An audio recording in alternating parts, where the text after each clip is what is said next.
We'll now begin our fourth and final presentation.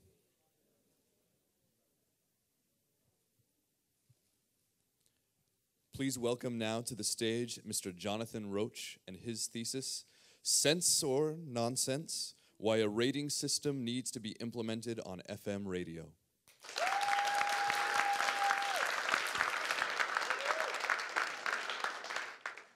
Is it on? Oh, it's on. Okay, cool. It's Monday. You are currently driving your second grader to school, but the traffic is so congested, you might as well pull over, park your car, and read the entirety of War and Peace.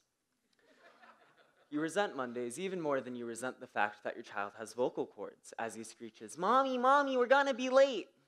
You consider explaining to your kid how the traffic laws prevent you from running a red light and how physics prevent you from driving through the cars in front of you, but instead you just turn on the FM radio and crank the volume knob clockwise, as if you were trying to fast forward this eternal hell known as Newhall Ranch Road at 7:50 a.m. The sun is still getting up, so after scanning through intellectually devoid talk radio hosts pontificating nonsense, you finally find a song to quiet down your kid. You read the song title, Money Trees, and just as you start to tap along to the beat, Kendrick Lamar raps, "Gang signs out the window, yeah." Confusion paralyzes you as you wonder how this creatively pronounced but obvious euphemism found its way onto the radio station, as you consequently palm strike the off button, trying to push the words back into the radio itself, and then headbutt your steering wheel, praying to soon be the victim of a fatal car crash rather than the victim of your spouse once he finds out your child's new vocab discovery. Your child, in the youthful innocence of ignorance, asks, "Mommy, what's a..."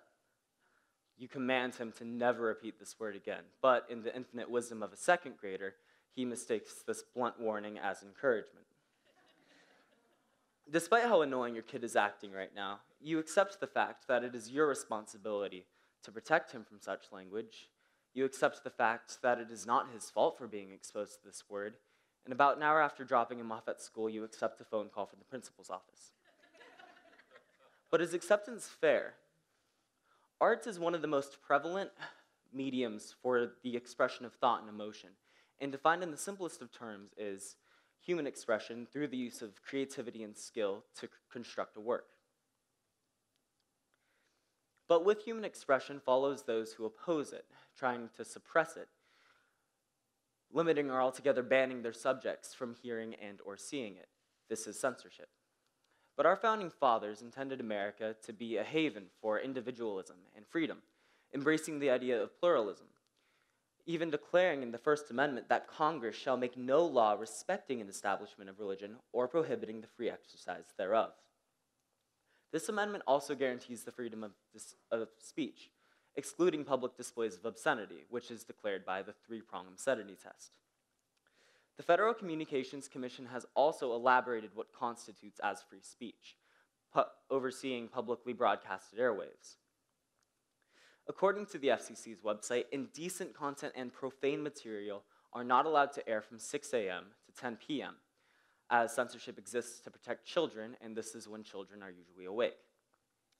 But another system has been successfully adopted for many forms of media and art, the rating system. Movies have the MPAA, video games have the ESRB, even comic book companies such as DC and Marvel have their own independent rating systems.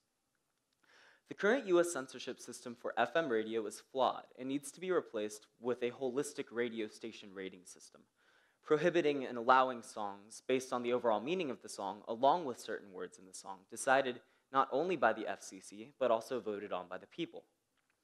Although the intent behind public broadcast censorship is to protect the kids in America from being exposed to potentially harmful messages or words, it is important that these rules be rewritten, as censorship has failed in a multitude of fashions. I propose a rating system, labeling stations either safe or free, the former abiding to a set of rules declared by the public and policed by radio stations, and the latter acquiring the ability to air anything. We earlier discussed the rules of the FCC, so let us now discuss the hypocrisy. The FCC prohibits indecent content and profane material from airing between the hours of 6 a.m. and 10 p.m.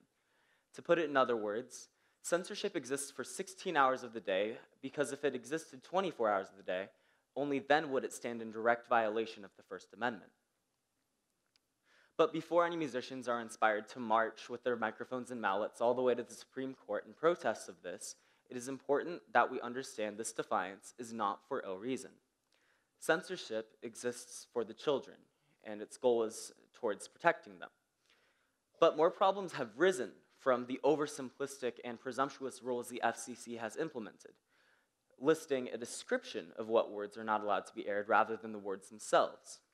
Because while there do exist profoundly profane terms, there also exist many words that lie in a gray area that are sometimes censored by cautious artists, record labels, or radio stations, but are sometimes left in. And some of these cautious artists have found a loophole. Euphemisms and innuendo avoid censorship as they are in no way opposing any of the FCC's rules, and they are becoming more prevalent in modern pop music as they are able to talk about hot topics that attract teenagers and young adults, such as sex, drugs, and alcohol. And when the FCC receives a complaint from an offended individual about one of the aforementioned ambiguously explicit words, well, the radio station has to pay a fine. And a complaint about a euphemism or an innuendo is worthless. Nothing will happen. So the FCC's rules are not enforced by logic, but by fear. And the FCC cannot enforce their rules well to begin with as they are so vague. So the FCC has failed. In light of the broken nature of the censorship system, I propose we replace it. A rating system needs to be implemented within the FCC, labeling stations as either safe or free. Free stations would be allowed to play anything not condemned as obscene, while safe stations could only play songs that would pass a proposed two-prong explicit test. The first prong of this test would seek out any particular words that would be voted on by the people, but by parents and mandatory reporters. The second prong would dissect the deeper meaning of the song. And if it alludes to anything that the FCC currently declares indecent, euphemisms included, it would not be allowed to air on the station. The public should vote on the list of profane terms that should be banned from airing on safe stations. But how would this work? It would be a semi-annual online vote that would take place on the FCC's website, necessitating a social security number, which would link to one's tax info, which would link to one's job info, allowing parents and mandatory reporters to vote on which words they feel should be added to this official list of profane terms that would be banned from safe station radio play. The threat of a fine would still exist as a repercussion if any safe station were to disobey the two-prong explicit test, but radio stations would have an easy job abiding to the first prong as the list would be provided. And the second prong would be, I believe that they would police themselves in regard to the second prong, the interpretation of the song. A rating system would create harmony for all audiences, as no listener's innocence or maturity would be challenged or tamed beyond their own or their guardian's preference, thus also promoting individual and parental responsibility.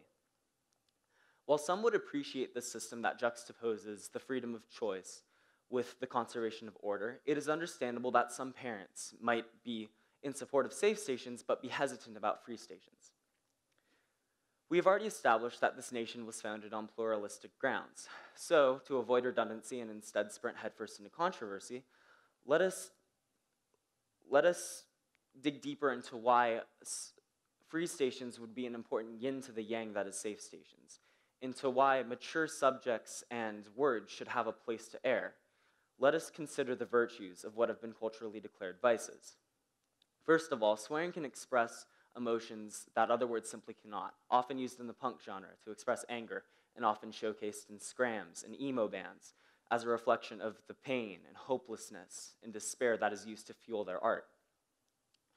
Also, mature words can reflect mature themes. Case in point, Rage Against the Machine refused to release clean versions of all of their albums, likely a statement and even a warning to audiences that if you could not handle a cuss word, then you could not handle the extreme social, political, and economic commentary that was present in all of their songs. Granted, many songs glamorize shallow adult situations laced with unnecessary profanity, but there exists art that, while mature, is important and intelligent and authentic and deep. Thus, free stations should be a haven for adult content to air. The current censorship system needs to be replaced with a holistic rating system that allows or prohibits songs on stations labeled either safe or free. Do not bow down to a system that has proven to be unfair, unsuccessful, and illogical. The FCC has decided to help you parent your children, but this effort has been in vain and vanity, implicitly accusing you incapable of policing them yourselves. The government has offered to help parents, so let them help, but only according to your standards. Because while these are the kids in America, these are more important than your kids. Fight for them.